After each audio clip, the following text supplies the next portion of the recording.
کسی کی راہ میں ناحق مشکلات پیدا کرنے سے پہلے یہ سوچ لیں کہ اللہ رب العزت کی عدالت میں حقوق العباد کی معافی نہیں۔ خاندانی انسان نقصان اٹھانے کے باوجود وفادار رہتا ہے، لیکن منافق شخص ہمیشہ ذاتی فائدے کے لیے دھوکے دیتا ہے۔ احسان ہمیشہ نسل دیکھ کر کیا کرو۔ بکریاں سوکھا گھاس کھا کر بھی میٹھا دودھ دیتی ہے، جبکہ سانپ میٹھا دودھ پی کر بھی ڈس لیتا ہے۔ نبی کریم صلی اللہ علیہ وسلم نے ارشاد فرمایا، سن لو، جھوٹ بولنا اور جھوٹی گواہی دینا بڑے گناہ ہیں۔ نیکی چھوٹی ہو یا بڑی، اسے پسند آ جائے تو دوزخ حرام کر دیتا ہے۔ بے سکونی کی ایک وجہ یہ بھی ہے کہ انسان اپنی پریشانیوں کا ذکر رب کی بجائے لوگوں سے کرتا ہے۔ رسول اللہ صلی اللہ علیہ وسلم نے فرمایا، اگر کوئی آدمی کھجور خیرات کر کے دوزخ سے بچ سکتا ہے تو اسے چاہیے کہ اپنی جان کو دوزخ سے بچائے۔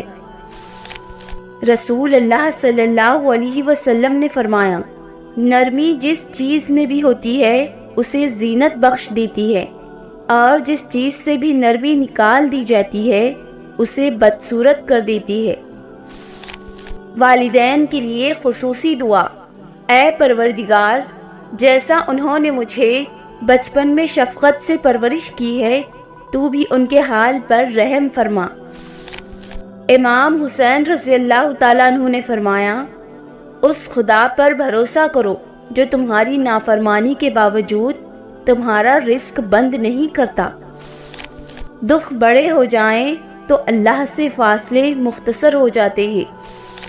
قرآن پاک میں اللہ تعالیٰ ارشاد فرماتے ہیں، کہہ دو میرے ان بندوں سے جنہیں حالات ناممکن لگ رہے ہیں، میں ہر شے پر قدرت رکھنے والا ہوں۔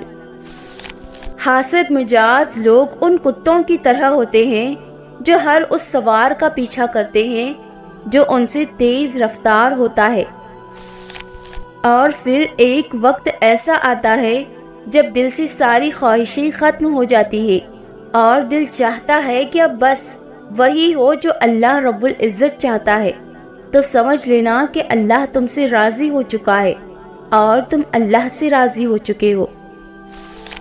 ہر آزمائش اللہ کا فیصلہ ہے اور اللہ کا فیصلہ بہترین ہوتا ہے۔ کیوں مانگتے ہو اوروں کے دربار سے؟ ایسا کون سا کام ہے جو نہیں ہوتا تمہارے پروردگار سے؟ چلو اس میں کوئی اللہ کی بہتری ہوگی، بس یہی ایک جملہ ہے جو ہمت ٹوٹنے نہیں دیتا۔ دوسروں کے لیے اچھا سوچو گے تو اللہ تعالیٰ آپ کے لیے راستے بنا دے گا اور مشکلیں آسان کر دے گا۔ جب تک تمہارے ماں باپ کے ہونٹ تمہارے لیے دعا کے لیے ہل رہے ہیں، تم دنیا کے امیر ترین اور خوش قسمت انسان ہو۔ اے بندے، جس نے تجھے بنایا ہے اس سے بہتر تجھے کون سمجھے گا؟ بس تو اپنے رب پر بھروسہ تو رکھ۔ ہو سکتا ہے یہ رکاوٹیں ہی معجزے کا وسیلہ ہو سکتا ہے اللہ کن کہنے ہی والا ہو۔ یا اللہ سلامت رکھنا میری لاڈ اٹھانے والی ماں کو۔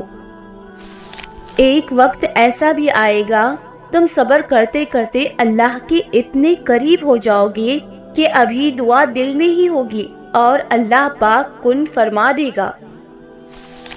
ہمارا تعلق ایک ایسے معاشرے سے ہے جہاں اختلاف رکھو تو بدتمیزی، سچ بولو تو بے ادبی اور کچھ نہ بولو تو منافق کہتے ہیں۔ جتنے خاموش رہو گے اتنی عزت محفوظ رہے گی۔ کسی کو بھی تکلیف نہ دیجیے، ہر انسان کسی نہ کسی چیز سے بھرا پڑا ہے جو اس کے لیے کافی ہے۔ اللہ پاک فرماتے ہیں، میری محبت تو دیکھو، جو فرشتے رات کو تمہارے گناہ میرے پاس لاتے ہیں، میں صبح انہی کے ہاتھ تمہارا رزق بھیج دیتا ہوں۔ میں نے اپنی قسمت کو اللہ پر چھوڑ دیا ہے، اس لیے نہیں کہ اللہ بہتر کرے گا، بلکہ اس لیے کہ اللہ سے بہتر اور کوئی کر ہی نہیں سکتا۔ اللہ کی رضا، میری دعا ہے کہ تم اس راستے کے مسافر بن جاؤ جو اللہ کا پسندیدہ ہو اور تمہیں اللہ کی رضا تک لے جائے۔ آمین۔